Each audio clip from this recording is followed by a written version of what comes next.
donc, si, lecture à l'envers, je reprends parce qu'on a découpé, on a changé de film. Un nouveau film maintenant. Alors donc, lecture à l'envers. Si x est supérieur ou égal à moins 3 demi. Si x est supérieur ou égal à moins 3 demi. Là, je ne fais pas le dessin, c'est pas la peine, ça ne donnerait rien, parce que ce n'est pas une étude de signes qu'on cherche, c'est un domaine commun. Un domaine à la première inéquation, un domaine commun, un domaine à la première inéquation, et un domaine qui soit commun à la première inéquation et à la deuxième inéquation. Voilà. Donc si x est supérieur ou égal à moins 3 demi, alors, regardez bien, alors 2x plus 3 est supérieur ou égal à 0, mais le signe ne m'intéresse pas. Donc si x est supérieur ou égal à moins 3 demi, c'est ça qui m'intéresse. Alors 3x plus 2 est supérieur ou égal à x moins 1. Voilà, je connais le domaine. Je connais le domaine où c'est vrai. Il faut que les x soient supérieurs à moins 3 demi pour remplir la première inéquation. Bon, c'est fini pour la première inéquation, passons à la deuxième. Allez, deuxième inéquation qui nous disait 2x moins 1 inférieur quand cela est-il inférieur à x plus 3. Bon, je mets tout à gauche, 2x moins 1, x plus 3 devient moins x moins 3, strictement inférieur à 0, x moins 4 strictement inférieur à 0, voilà. Et je traite mon équation, il faut que x soit strictement inférieur à 4. Lecture à l'envers, si x est strictement inférieur à 4, si x est strictement inférieur à 4, alors x moins 4 est strictement inférieur à 0. Mais ici, cette question ne me préoccupe pas, puisqu'encore une fois, je ne cherche pas le signe, je ne cherche pas à être positif ou négatif, je cherche autre chose. Donc si les x sont inférieurs strictement à 4, alors ça m'intéresse.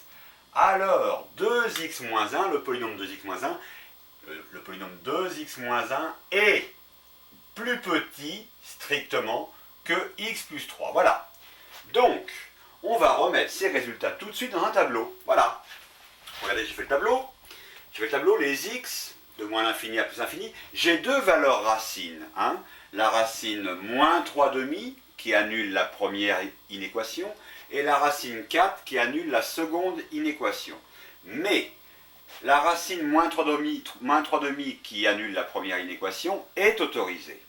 Elle est autorisée puisqu'on est au sens large. Hein. On a supérieur ou égal. Hein. Donc on est au sens large. Par contre, la racine 4 n'est pas autorisée. Hein. Elle n'est pas autorisée. Donc on met une double barre. Hein. Alors, premier étage, je mets ma première inéquation. Qu'est-ce qu'elle me disait, ma première inéquation? Quand 3x plus 2 est-il supérieur ou égal à x moins 1? On a résolu, on a dit 3x plus 2 est supérieur ou égal à x moins 1 quand x est supérieur ou égal à moins 3 demi. Où sont les x supérieurs ou égal à moins 3 demi? Les voilà, ces x-là. Hein. Ce sont tous ces x-là qui font que la première inéquation est résolue. Par conséquent, regardez bien, c'est tout ce domaine-là que je prends, y compris la valeur racine. Alors attention, hein, la première inéquation prend la valeur 4. Hein, mais comme la deuxième inéquation ne prend pas la valeur 4, personne ne prendra la valeur 4, bien sûr. Hein. Donc, voilà, ça va comme ça. Prend, donc, la première inéquation est réglée. On part de moins 3 demi et on va comme ça jusqu'à plus l'infini. Bon. On connaît donc le domaine de définition, hein, le domaine des x, pas le domaine de définition, pardon, le domaine des x qui permettent de satisfaire la première inéquation. Ce sont ces x-là. Hein, voilà. Par conséquent, tout ça, ça n'est pas le bon domaine. Hein, c'est un domaine d'x qui ne permettra pas de satisfaire la première inéquation. Bien, donc je l'ai rayé. Allez, deuxième étage, prenons la deuxième inéquation. 2x moins 1, il nous fallait 2x moins 1 strictement inférieur à x plus 3. Quels sont les x qui font que 2x moins 1 soit strictement inférieur à x plus 3? On l'a dit, il faut que les x soient inférieurs à 4. Regardez bien, si les x sont strictement inférieurs à 4, alors 2x moins 1 est strictement inférieur à x plus 3, ce qu'on voulait. Donc, il faut que les x soient inférieurs à 4. Où sont les x inférieurs ou égaux à 4? Regardez, et voilà les x strictement inférieurs à 4. Pardon, j'ai dit inférieur ou égal, mais non, c'est strictement inférieur. Ils sont là les x inférieurs à 4. 4 non compris, puisqu'on est en double barre. Donc le domaine de définition de... Enfin, le domaine des x qui permettent de satisfaire à la deuxième inéquation, ce sont tous ces x là en vert, hein, jusqu'à 4. Donc c'est le domaine qui va de moins l'infini jusqu'à la valeur 4 non comprise. Regardez bien, vous voyez, je fais un espèce de dessin. Alors ça, le prof ne comprendra pas ça. Hein. Ça, c'est pour vous expliquer. Hein. Hein. Voilà. Et on va jusqu'à moins l'infini comme ça. Hein. C'est donc tout ce domaine-là. Maintenant, nous, ce qu'on veut, c'est le domaine commun. C'est-à-dire, ce sont les x qui satisfont à la première équation, et à la première inéquation, et à la deuxième inéquation. Bon, bah, évidemment, regardez ce domaine, voyez. Ce domaine ne satisfait pas la première inéquation, il satisfait la deuxième inéquation, mais il ne satisfait pas la première, par conséquent, impossible. Ce domaine-là n'est pas possible. Regardez celui-là. Ce domaine-là ne satisfait pas la deuxième inéquation, bien qu'il satisfasse la première. Donc, ça n'est pas commun. Non, il nous faut le domaine qui soit commun aux deux. C'est bien sûr cette partie-là. Regardez bien. C'est tout ça. Voilà. Attention, on ne prend pas 4, encore une fois. Hein. Voilà. Que j'ai résumé ici, le domaine commun, c'est-à-dire le domaine qui permet de réaliser la première inéquation et la seconde inéquation, le voilà. Hein. Si vous voulez même mettre un 0 ici, parce que c'est vrai qu'il y aurait l'une s'annule, mais enfin, le but n'était pas de chercher les valeurs racines pour l'annulation, ni le signe. Hein. C'est de chercher un domaine commun, un domaine d'x qui va rendre la première inéquation et la seconde inéquation au même moment possible. Voilà, c'est le seul domaine commun possible. Ça va de moins 3 demi compris jusqu'à 4 non compris. On l'écrit ici. L'ensemble S des solutions, c'est l'ensemble c'est l'intervalle qui va de moins 3 demi compris, jusqu'à la valeur 4, qui n'est pas compris. Hein. En compréhension, c'est la même chose, c'est l'ensemble S égale à l'ensemble des x appartenant à R, tel que x soit compris entre moins 3 demi et 4. Et regardez bien, moins 3 demi étant pris, hein, moins 3 demi étant une valeur qu'on prend, on va donc dire x supérieur ou égal à moins 3 demi. Hein. Par contre, 4 étant une valeur qu'on ne prend pas, alors là, on sera au sens strict, x strictement inférieur à 4. Ça y est, on a tout précisé, tout est fait. Je vais vite fait prendre un peu le tableau pour vous permettre de relire la chose. On a donc marqué l'ensemble des solutions. Alors, l'ensemble des solutions, hein, qui pourrait s'appeler aussi le domaine commun ici. Hein. Le domaine commun. Le domaine commun, c'est-à-dire le domaine qui satisfait aux deux inéquations en même temps. Hein. Si on va dans la lumière ici, deuxième ligne, c'est 2x moins 1 moins x moins 3 strictement inférieur à 0.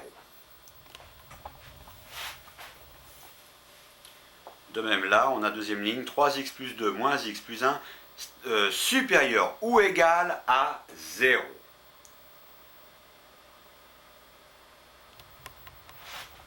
Et voilà. Donc on a résolu notre système d'inéquation. Mike ? Allez, maintenant on attaque les problèmes. Mise en équation, soit une fonction f de x parabolique déterminée par l'origine et une paire de points a et b avec a valant 2, ayant pour coordonnées x valant 2 et en y4 et b en x-1 et y2. Bon, on a une équation là. On n'a que 2 points. Alors on sait que notre fonction est parabolique, donc elle est du type ax2 plus bx plus c. Donc il nous faut écrire 3 équations. Pour déterminer a, b et c, puisqu'on a 3 inconnus. Mais on a donc que 2 points. Mais regardez bien, dans le texte, il y a l'origine. Déterminée par l'origine. L'origine, ça veut dire quoi? Ça veut dire que la parabole passe par l'origine. Qu'est-ce que ça veut dire qu'elle passe par l'origine? Ça veut dire que pour x égale 0, il existe un point O qui, pour x valant 0, y vaut 0. Donc la parabole passe par l'origine. Voilà l'indication. Hein. Il fallait le comprendre comme ça. Hein. Sinon, on ne pourrait pas démarrer le problème. Bien, maintenant qu'on a compris que le fait de passer par l'origine, ça veut dire passer par x égale 0 et y égale 0, ça nous fait 3 points. On peut donc, puisque donc notre fonction est parabolique, on sait que donc f de x est du type, hein, on pourrait l'écrire comme ça, est du type ax2 plus bx plus c. Bon, qu'est-ce qu'on va faire? Eh bien, on va commencer à chercher à écrire nos équations. Hein. Alors, faisons f de, bah tiens, du point O, là, hein, le f du point O. Donc, faisons f de x égale 0. Hein. Faisons f de x égale 0. F de x égale 0, c'est égal à 0 en y. Hein.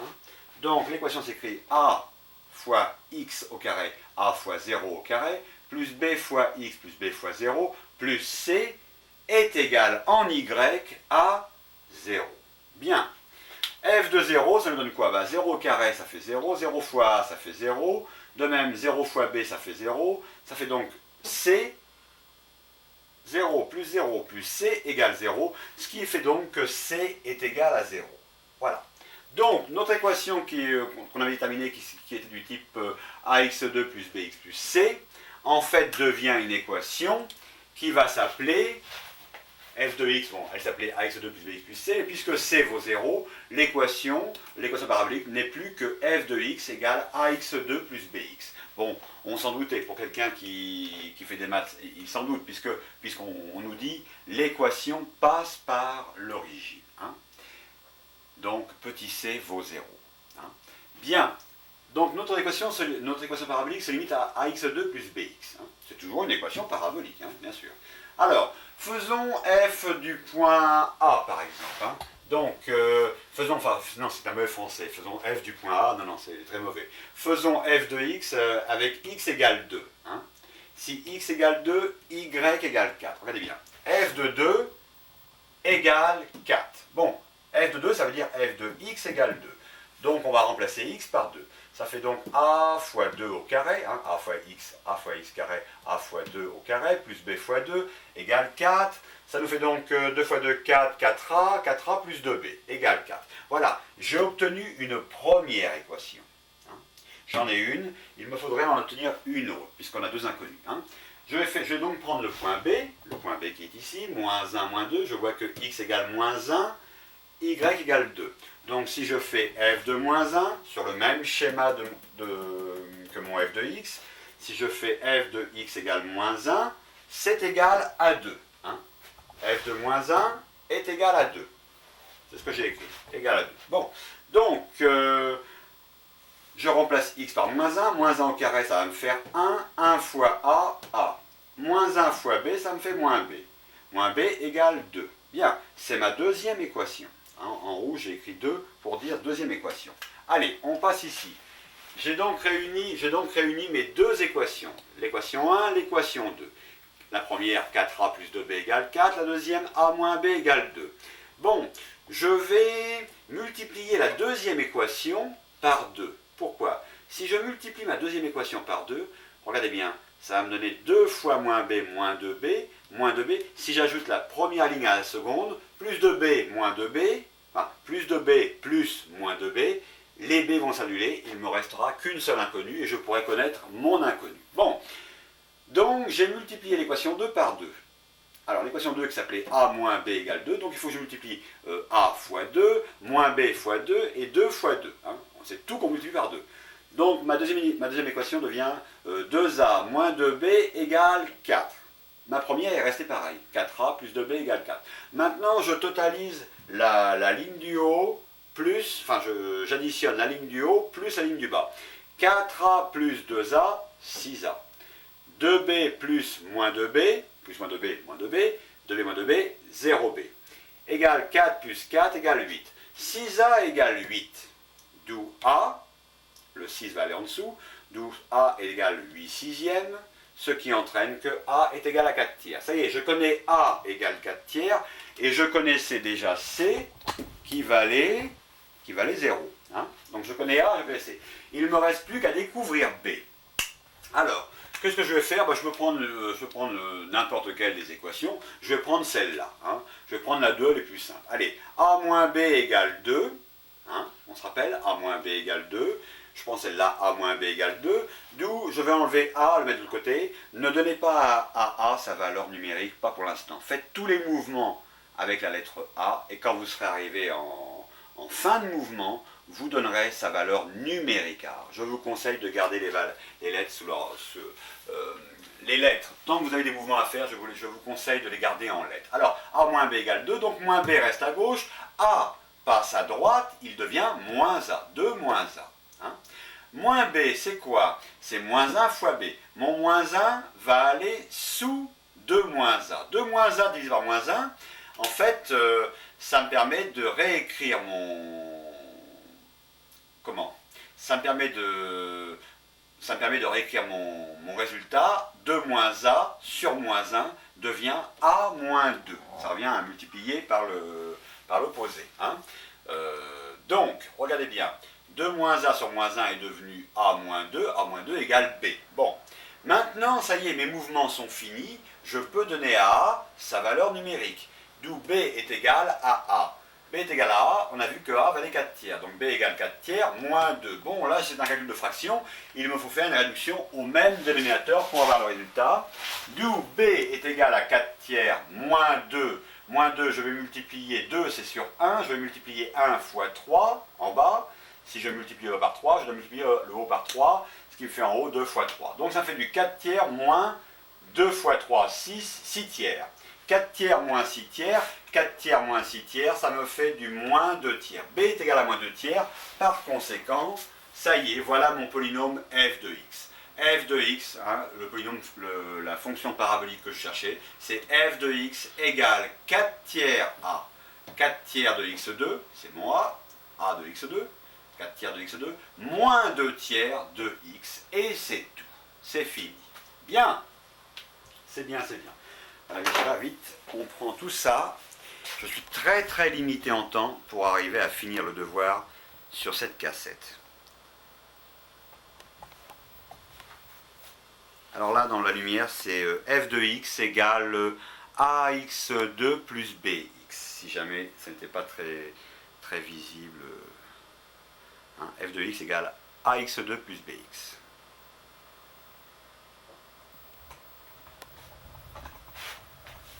Ça va, Madame Miyashita? Oui, ça va bien.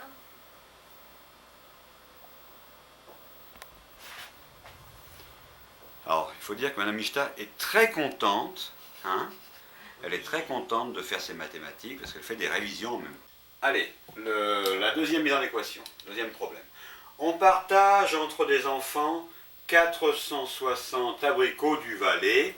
Si chaque enfant recevait 3 abricots de moins, la part de celui-ci serait égale au nombre d'enfants. Combien y a-t-il d'enfants? Bon, attention, piège, on vous a dit on partage entre des enfants 460 abricots du Valais. Ça, c'est pour vous induire en erreur, pour vous faire penser que c'est très important. En fait, c'est pas du tout important. Ça aurait été 460 abricots du Japon, ça aurait été pareil. Hein, le problème est le même. Bon. Bien, alors on partage entre les enfants 460 abricots du Valais. Si chaque enfant recevait 3 abricots de moins, la part de celui-ci serait égale au nombre d'enfants. Combien y a-t-il d'enfants? Et bien sûr, combien y a-t-il d'abricots par enfant? Alors voilà, mes deux inconnus, j'ai grand X, c'est le nombre d'abricots par enfant. C'est le nombre d'abricots pour un enfant. Hein, que je ne connais pas. Je ne sais pas combien est ce nombre, mais c'est le nombre d'abricots pour un enfant. Et enfin, Y, c'est mon nombre d'enfants. Bon, je sais que si je partage 460 abricots par le nombre d'enfants, si je divise 460 par le nombre d'enfants, hein, ça va être égal à X, le nombre d'abricots pour un enfant. Bien. Deuxième équation. Je sais de même que si la part de celui-ci, la part, c'est-à-dire le nombre d'abricots pour un enfant, si la part de celui-ci, si celui-ci recevait 3 abricots de moins, donc la part, le nombre d'abricots pour un enfant, moins 3, hein, donc si la part était diminuée de 3 abricots, alors la part de celui-ci, cette nouvelle part, hein, puisqu'il s'agirait du nombre d'abricots au du départ, moins 3, donc une nouvelle part. Cette nouvelle part sera égale au nombre d'enfants. Le nombre d'enfants qui est toujours y. Ça y est, on a nos deux équations, on peut travailler avec. Hein. D'accord? Allez, moi je vais parler de la deuxième. La deuxième me dit, le nombre d'abricots par enfant, moins 3, serait égal au nombre d'enfants. Allez, je vais isoler x. Regardez bien. X devient égal à y plus 3. Bon. D'accord? Nouveau résultat. Important, nouveau résultat. Je vais l'exploiter ce résultat. Je n'ai pas fait ça pour rien. Première équation, elle me disait, le nombre d'abricots divisé par le nombre d'enfants est égal au nombre d'abricots pour un enfant. Donc on se rappelle, 460 divisé par y est égal à x. Je vais remplacer x par sa valeur, ici, qui vaut y plus 3. Donc je me retrouve avec 460 sur y égale x qui devient y plus 3. Voilà. Allez, je ramène tout à gauche. 460 sur y moins 3, quand cela est-il égal à 0. Qu'est-ce que je vais faire? J'ai y en bas au dénominateur, il m'ennuie. Regardez, si je multipliais tout ça par y, si je multipliais, y compris 0 fois y, hein, si je multipliais le haut par y, c'est possible. Enfin, je veux dire, si je multipliais le membre de gauche, excusez-moi, si je multipliais le membre de gauche par y, c'est possible à condition de multiplier le membre de droite par y. Mais à droite, ça fera 0 fois y, ça fera toujours 0. À gauche, regardez bien par contre, y multipliant, que je vais distribuer sur 460 sur y que je vais distribuer sur moins y, et y que je vais distribuer sur moins 3. Allez, donc on a dit à droite 0 fois y, ça fait toujours 0. Bon, maintenant à gauche, ça va faire 460 y sur y, moins y fois y, moins y2, moins 3 fois y, moins 3y. Regardez bien ici, y sur y, produit de facteur en haut, produit de facteur en bas, parce qu'en bas c'est y fois 1, hop, je peux éliminer. Il me reste, en ordonnant mon polynôme, c'est-à-dire en mettant le carré en premier, puis les y, puis les nombres en dernier, parce que là il ne reste plus qu'un nombre, il ne reste plus que 460, ça me donne, regardez, un polynôme du second degré. Moins y2 moins 3x plus 460. Quand cela est-il égal à 0? Eh bien, je fais le delta. Delta B2 moins 4AC, B, voilà, alors moins 3 au carré, ça me fait donc du 9, moins 4AC, moins 4 fois A fois moins 1, fois C fois 460. Ça me fait donc delta égale 9 plus 1840. Autrement dit, delta est égal à 1849. Ce qui entraîne que delta est supérieur à 0, ce qui entraîne deux racines. Attention, les racines ne s'appellent pas x' et y' ici. Elles s'appellent pas x' et x seconde. Elles s'appellent y' différent de y seconde. Rappelez-vous qu'on a un polynôme en y, hein, en y2, y, voilà. Hein. Donc nos deux racines s'appellent y' et y seconde. La racine de 1849, alors ne commencez pas à vous amuser à faire tous les nombres premiers, c'est-à-dire faire 3, faire 7, faire 11, faire 17, faire 19, faire 23. Non, il y a peut-être plus simple quand même que de se taper tout ce travail. On va essayer d'encadrer. Hein. On va faire par exemple, si vous faites par exemple 40 fois 40, ça fait du 1600. On n'est pas loin de ce nombre-là, du 149. Hein. Si vous faites du 40, si vous faites du, qu'est-ce qu'il y a comme nombre premier après si vous faites du 50 fois du 50, ça va faire du 2500. Hein.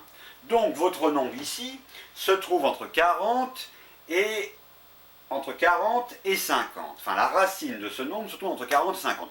Il est forcé qu'on ait un nombre ici qui apparaisse parce qu'on cherche un nombre d'enfants et un nombre d'enfants ne va pas s'exprimer avec une racine. Il nous faut donc un nombre. Donc c'est clair qu'il y a un nombre premier ici qui est coincé entre 40 et 50. Bon, en fait, je vous le donne, c'est 43. Bon, allez. Donc, y' est égal à moins b moins 3 plus racine de 1849 sur 2a sur 2 fois moins 1. Y' est donc égal à moins 3, 3 plus 43 sur moins 2. y' est donc égal à 46, 43 plus 3, 46, 46 sur moins 2.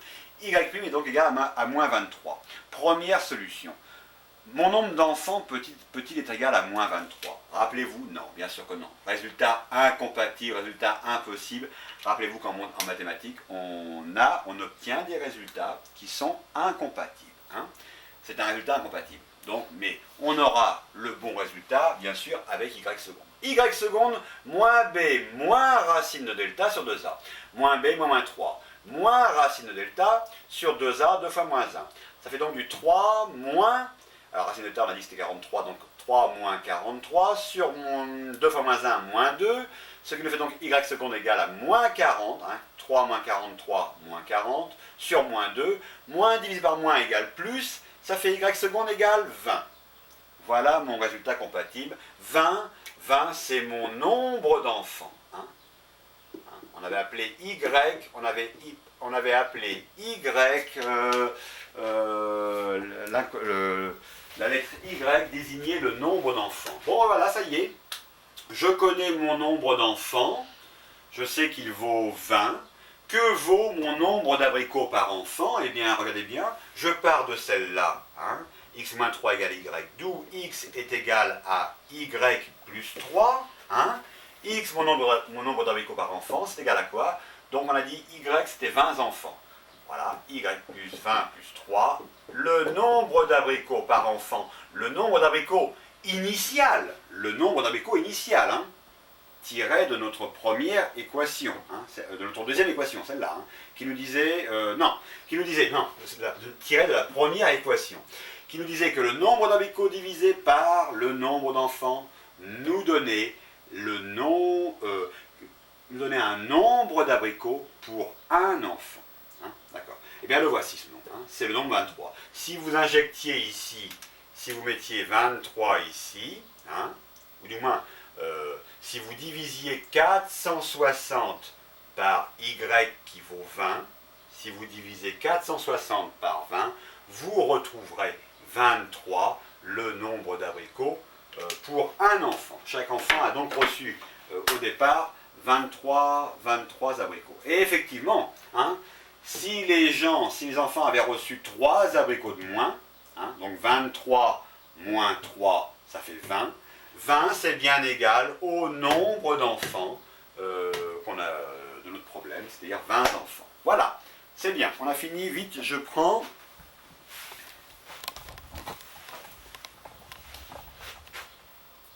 Voilà, ok. Merci Madame Miyashita.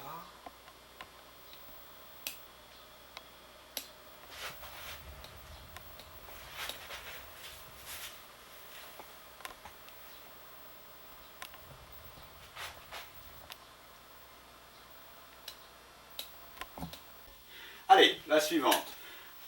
Montrer que 3x2 plus 2x moins 1 sur x moins 2, on voit bien, oui, est égal à 3x plus 8 plus 15 sur x moins 2. Bon, alors on a une façon de faire, on peut faire cette façon-là, mais ce n'est pas tellement celle-là que la prof recherche, mais faisons-la quand même pour ça sera une manière de vérifier notre résultat. Hein. Alors, divisons 3x2 plus 2x moins 1 par x moins 2. Hein. Divisons notre 3x2 plus 2x moins 1, divisons-le par x moins 2, et voyons si on retrouve ce résultat 3x plus 8 plus 15 sur x moins 2. Alors j'ai fait la division euclidienne ici, hein, elle est faite là, vous la suivez, hein, vous avez tous les détails, et on s'aperçoit qu'il y a un reste 15. Donc, regardez, la division de 3x2 plus 2x moins 1 divisé par x moins 2 me donne 3x plus 8 plus un reste. Un reste que je ne peux pas diviser parce que je suis de degré inférieur en x au diviseur. Hein. Là, je suis 15 fois x puissance 0. Alors que là, je suis en x puissance 1. Mon degré donc est inférieur, je ne peux plus diviser. J'ai un reste. Donc regardez bien, si je m'organise, donc mon 3x2 plus 2x moins 1 divisé par x moins 2 est égal à, je crois, c'est comment on appelle ça déjà, le quotient, 3x plus 8 plus 15, mais 15 qui reste en suspension d'être divisé par x-2, puisqu'on ne peut pas diviser 15 par x-2, donc il reste en suspension, regardez, on le voit bien, hein, plus 15 sur x-2. Ce qu'on avait ici, voilà. Est-ce que ça, c'est égal à ça? Oui. Donc on l'a montré. Mais ça n'est pas cette façon. Donc je l'ai fait pour faire une vérification, mais ce n'est pas cette façon-là que les profs veulent voir. Bon, donc maintenant voyons la façon dont les profs préféreraient voir la chose. Alors, on repart de notre problème. Montrer que 3x2 plus 2x moins 1 sur x-2 est égal effectivement à 3x plus 8 plus 15 sur x-2. On va procéder par, comment dire, regardez. À gauche, ça ne bougera jamais. À gauche, ça ne bougera jamais. À droite, j'ai 15 sur x moins 2. Allez, si je mettais 3x plus 8 sur x moins 2, j'aurais x moins 2, x moins 2, x moins 2, et même ici, je ferai, puisque j'aurai x moins 2, x moins 2, hop, je ferai qu'une seule barre de fraction, j'aurai tout sur x moins 2. J'aurai x moins 2 à gauche, x moins 2 à droite en bas, hop, je pourrais enlever x moins 2, il me resterait la ligne du haut. Allez, faisons comme ça. Donc, ligne d'en dessous, j'ai multiplié 3x plus 8 par x moins 2. Je peux le faire à condition de diviser par x moins 2. C'est ce que j'ai fait. Donc j'ai ça à gauche, à droite j'ai 3x plus 8 fois x moins 2 à développer sur x moins 2, plus 15 sur x moins 2. Bon, à gauche ça ne bouge pas, à droite regardez. À droite j'ai développé, j'ai fait 3x fois x, 3x2, 3x fois moins 2, moins 6x, plus 8 fois x, plus 8x, et 8 fois moins 2, moins 16. Ça y est. Hein, le tout sur x moins 2. Plus 15 sur x moins 2. Tiens, en fait, j'ai du x moins 2 ici et j'ai du x moins 2 ici. Je peux faire une seule barre de fraction, puisque mon dénominateur est le même. J'ai une réduction de dénominateur qui est faite. Donc, je peux nous mettre sous une barre de fraction. Ce qui me donne donc 3x2. Bon, moins 6x plus 8x plus 2x. Moins 16. Ok, moins 16. Plus 15. Plus 15, le tout sur x moins 2. Regardez. J'ai x-2 à gauche, j'ai x-2 à droite, hop, je peux enlever x-2 à gauche et à droite. Et il me reste à gauche 3x2 plus 2x moins 1, hein, égale à droite, regardez bien, 3x2 plus 2x, alors moins 16 plus 15, ça fait donc moins 1, le voilà. Bon, j'ai enlevé x-2 à gauche et à droite, mais en fait ce n'était pas vraiment nécessaire, je pouvais le laisser, hein. Je pouvais le laisser, voilà, x-2. On a montré qu'effectivement, ça veut dire qu'on a montré, en partant de là, hein, en partant de ce qu'on avait à droite, hein, on nous disait que ce qui était à droite était égal à ça, à ce qui était à gauche. Bon, on est parti de ce qu'on avait à droite, et regardez, en partant de ce qu'on est arrivé à droite, on arrive, hein, ici à droite, qu'est-ce qui se retrouve décrit à droite? Il se retrouve décrit ce qu'il y avait à gauche, qui nous prouve bien que c'est une égalité. Alors, attention, c'est une égalité, ce n'est pas une équation. Hein. Montrer que, on sait maintenant, enfin ça doit commencer, les réflexes doivent commencer à se faire, on sait qu'on ne traite pas une équation, on sait qu'on traite une égalité. Hein. Bien, c'est bon, on va prendre vite fait tout ça. Là dans la lumière c'est x-2 en dessous. Et en dessous, c'est 3x2 plus 2x moins 1. Ok.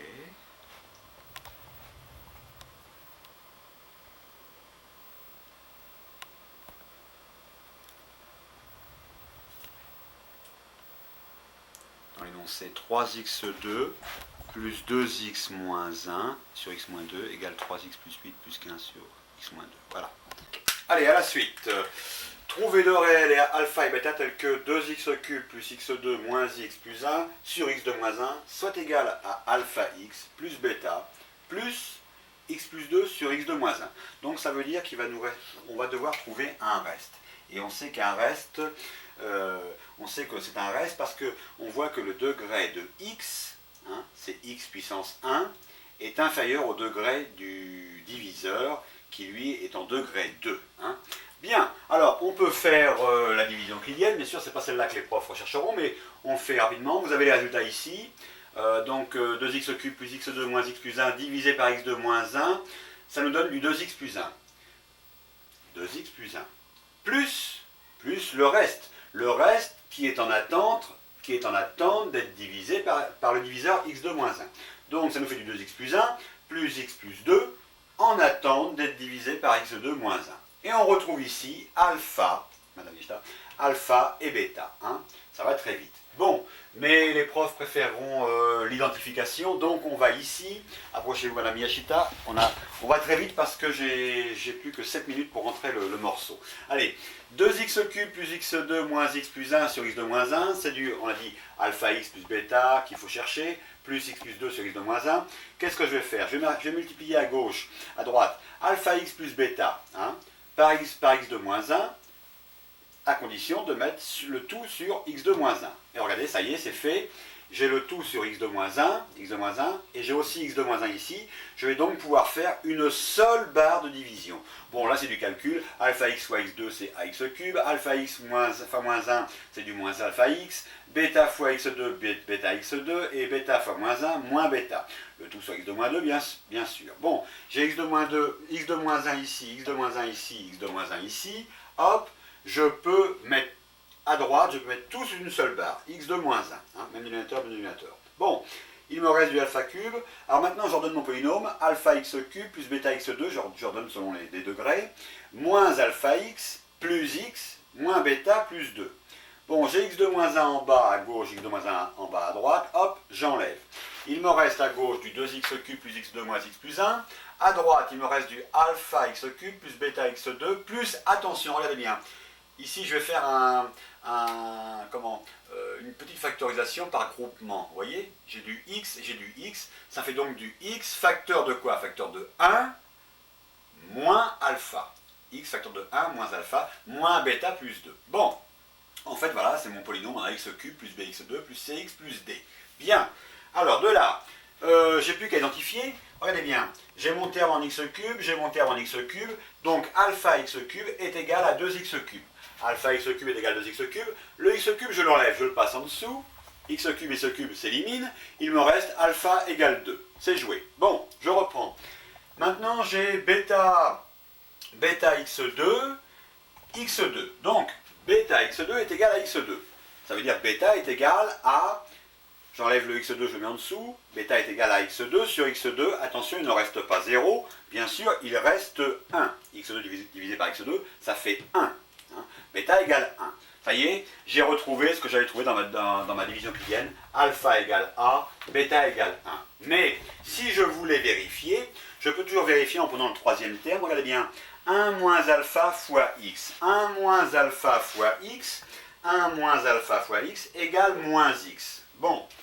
1 moins alpha fois x égale moins x, c'est moins 1 fois x. D'où alpha, 1 moins alpha fois x, le x va aller en dessous. Ça fait donc moins 1 fois x sur x. Les x éliminent, il me reste moins 1. 1 moins alpha est égal à moins 1. 1 moins alpha est égal à moins 1, ok. D'où moins alpha est égal à moins 1. Et celui-là passe de l'autre côté, devient moins 1 aussi. Moins 1, moins 1. Moins alpha égale moins 2. Moins alpha égale moins 2, d'où alpha égale 2. C'est joué. C'est ce qu'on avait trouvé. Et c'est une vérification. De même, regardez bien ici, on a moins bêta plus 2. Moins bêta plus 2, c'est notre D. Hein. Moins bêta plus 2. Moins bêta plus 2, voilà notre D, il vaut 1. Ici, il vaut moins bêta plus 2. Moins bêta plus 2 est égal donc à 1. Moins bêta plus 2 égale 1. D'où moins b est égal à 1 moins 2, le 2 passe de l'autre côté. Donc 1 moins 2, ça va me faire... donc moins bêta est égal à moins 1. D'où moins bêta égale moins 1, d'où bêta égale 1. Ça y est, on retrouve bien le résultat qu'on avait trouvé. Bêta égale 1 et alpha égale 2. Ça y est, c'est joué. Vite, je prends tout de suite. Il me reste une minute. Oui. Une minute seulement, voilà. Pour être dans les temps. Alors là, dans la lumière, on voit mal, c'est le diviseur x2 moins 1. Voilà. Oui, ok. Questo sono un pacchetto. Oui. C'est bon, on sera juste dans les temps. Alors maintenant, je copie le devoir numéro 3, hein, dont vous aurez les réponses dans la prochaine cassette. Bien, allez, on passe à l'énoncé du devoir numéro 3, donc de l'atelier mémorisation numéro 3. Donc là, c'est l'énoncé. Vous trouverez les résultats dans la cassette suivante qui s'appellera Atelier mémorisation numéro 3. Bon, voilà le devoir. Allez, une équation à résoudre. Moins 3x plus 2, quand cela est-il strictement inférieur à moins x moins 2. La suivante, 3x2 plus 1 strictement supérieur à moins 2x2 moins 3x plus 2. La suivante, x cube moins 2x2 moins x plus 2, le tout sur x cube moins 3x2 moins 4x plus 12, quand cela est-il supérieur ou égal à 0. À la suite, problème, déterminer, donc mise en équation, déterminer la fonction parabolique passant par les points A de 1, par les points A de coordonnées de 1, B 3, 0, et par l'ordonnée à l'origine, le point M 0, 1. À la suite, montrer que x cube moins x2 moins 4x plus 4 sur x moins 2 est égal à x2 plus x moins 2. À la suite, retrouver ABCD tel que 2x cube moins 3x2 plus 2x moins 1 sur x plus 2 soit égal à ax2 plus bx plus c plus d sur x plus 2. Par conséquent, il y aura un reste. Le reste sera petit d. Bien, à la suite, attention, on est dans la lumière, donc je vais dire, effectuer la division euclidienne de 2x cube moins x2 moins 18x plus 9 divisé par x moins 1. Faites la division euclidienne. À la suite, donnez les domaines de définition des fonctions suivantes. f de x est égal à racine de moins 2x plus 3 sur moins x2 plus 3x moins 3. À la suite, f de x est égal à x cube moins 3x2 plus 4x moins 2 sur moins x2 plus 2x plus 1. À la suite, f de x est égal à 3x2 plus 2x plus 1. Et encore, f de x égale 2, f de x égale 2x moins 1, f de x égale log de petit x, f de x égale log de u de x, f de x égale exponentielle x, et f de x égale exponentielle u de x. Allez, à la suite. Remplissez, c'est déjà de l'examen visuel. Allez, remplissage des tableaux de variation. Alors, c'est-à-dire donner les signes de f' de x dans les deux tableaux de variation, ainsi que les domaines de définition de f de x. Donc j'ai deux tableaux, j'ai celui-là et j'ai celui-là en dessous. Bon, alors dans le premier, vous remplissez, si vous savez remplir, vous mettez les signes de f' de x, et de même vous me donnez le domaine de définition de f de x. De même, dans le deuxième tableau, vous remplissez les signes de f' de x et vous me donnez le domaine de définition de f de x. Bien sûr, dans un cas comme dans l'autre, vous ne vous occupez pas des limites, d'ailleurs vous ne pourriez pas faire les limites. D'accord? Allez, on continue. On continue donc l'énoncé de l'atelier mémorisation numéro 3. Examen visuel, soit f de x égale 2x plus 3 et f' de x égale 2. Remplir le tableau de variation ci-dessous. Donc on a x, f' de x, l'étage f' de x, l'étage f de x. Les x vont de moins l'infini à plus l'infini. Et on voit là deux bulles rouges, donc à vous de remplir. Allez, à la suite. Surtout ne séchez jamais sur un exercice, si vous ne savez pas, vous passez. Allez, deuxième fonction. Soit f de x égale x moins 1 sur x plus 1, soit f' de x égale 2 sur x plus 1 carré. Remplir le tableau de variation. Alors, on voit x, l'étage f' de x, l'étage f de x. Les x vont de moins l'infini jusqu'à plus l'infini. Il y a une valeur interdite moins 1. Allez, remplir le signe de la dérivée et remplir le dessin de f de x. Enfin, les flèches, comment? Allez, à la suite, soit f de x égale racine de 3x moins 1 et f' de x égale 3 sur 2 racine de 3x moins 1. Remplir le tableau de variation encore une fois. On voit les x qui vont, alors c'est pas écrit mais je le dis, les x qui vont de moins l'infini jusqu'à plus l'infini. L'étage en dessous f' de x qui est interdit pour la valeur 1 tiers. F de x, par contre, n'est pas interdit pour la valeur 1 tiers. Voilà, remplir ce tableau-là. Et enfin, à la suite, alors ça y est, excusez-moi, j'ai réécrit l'étage des x, je reviens en arrière un peu, j'ai réécrit les x qui vont de moins l'infini à plus l'infini. C'est bon, on passe au problème suivant. Allez, problème suivant. On voit ici un dessin. Alors A, une courbe, hein, on doit arriver à la voir, oui. On voit A, on voit B, on voit F de A en haut à gauche. Et on voit aussi, c'est la courbe f de x. Hein, cette courbe s'appelle f de x. Elle coupe l'axe des ordonnées au point Q. Elle coupe en Q. Et enfin, on voit aussi f de a en bas. Bien. Alors, de même, on voit la fonction f. De même, on voit la fonction g, hein, une courbe là, avec le point C, le point D, f de C, f de D, et le point R, disons que c'est le point où on coupe l'axe des ordonnées aussi. Et enfin, la troisième courbe, on voit le point M, N, O, et on voit f de M, f de N égale f de O, hein, et la fonction s'appelle h de x. Bien. Alors, maintenant, on voit les questions concernant ces trois fonctions. Toujours d'examen visuel. Hein. Donnez les intervalles de définition des fonctions f de x, g de x et h de x. Donnez les ensembles d'arrivées de f de x, de g de x et de h de x. Les fonctions f de x, g de x et h de x sont-elles positives, négatives ou nulles? Quatrième question. Sur leur intervalle de définition, donnez le sens de variation de f de x, g de x et h de x. Et enfin, cinquième question. Les fonctions f de x, g de x et h de x sont-elles continues sur leur intervalle de définition? Ça y est, le devoir est terminé. Enfin, je veux dire l'énoncé du devoir est terminé. On se retrouve sur la prochaine cassette. Allez, salut!